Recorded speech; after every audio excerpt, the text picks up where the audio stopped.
But first, when John Hall started working as a journalist, he covered pretty much everything under the sun. Now he's focused on a single beat, one that inspires an awful lot of envy. He writes about beer.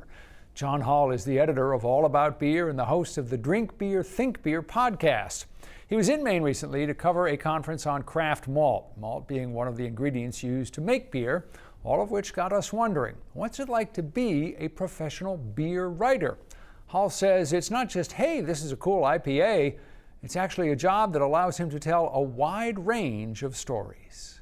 I wake up in the morning now, I'm writing about beer, wake up in the afternoon, let's be honest, writing about beer, and I'm able to, some days I'm talking to local artists, some days I'm talking to a local nonprofit that's being the beneficiary of pint sales or whatever it is, talking to farmers, and it's really cool.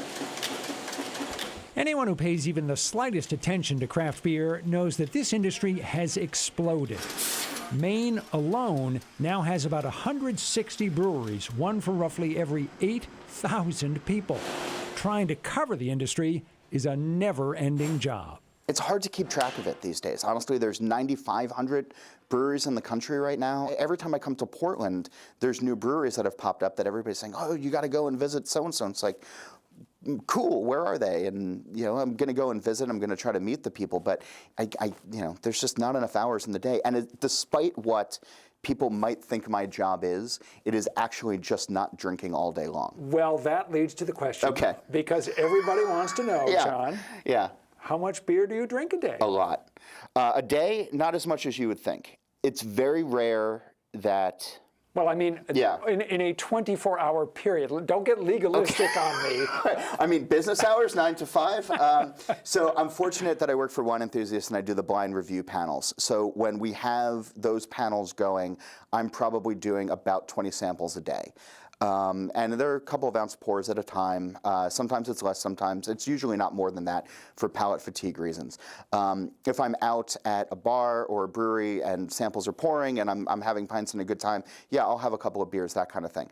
When I'm at home on a random Tuesday night or an ordinary Tuesday night or any night of the week with just my family, I don't drink beer. Or any alcohol for that reason. Like it's very rare that I'm opening up a beer at the end of the day like a lot of people do because I've been doing it for work either during the day or I just need a couple of dry days as well. It has to be a daily occurrence, maybe numerous times a day though, yeah. where people say to you, oh, John, you have the coolest job. It must be so great. Yeah. You get to drink beer all the time. Yeah. And it is fun. It's cool to be able to tell the stories of brewers. It's a privilege to be able to tell the stories of these brewers and these growers and these artists.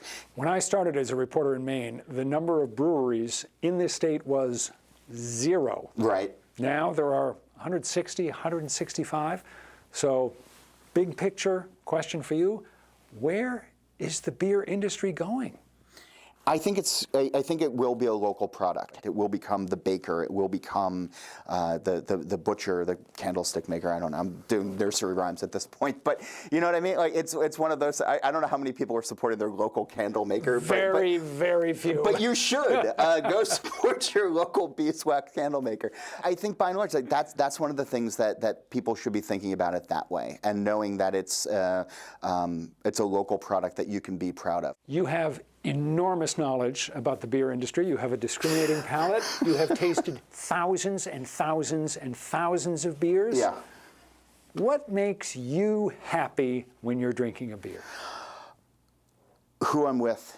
I love being in bars or breweries, where you can just hear the din of conversation around, and people are there, and their shoulders are a little bit more relaxed, and that for me is just a lot of fun. That's what it should be about. There's certainly darker sides to alcohol, and I've written about it, and I've covered it, and I'm certainly acknowledging it and not dismissing any of it. But it should be fun. When you reach the end of the line, yeah, the way I'm going, yeah. What will you want for your last beverage?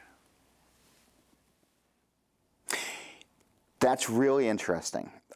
It's not a beer. I would like a mildly sweet iced tea from the Clinton Dairy. that I drank as a kid growing up. It came in a milk container kind of paper thing, just a little bit of sweetness.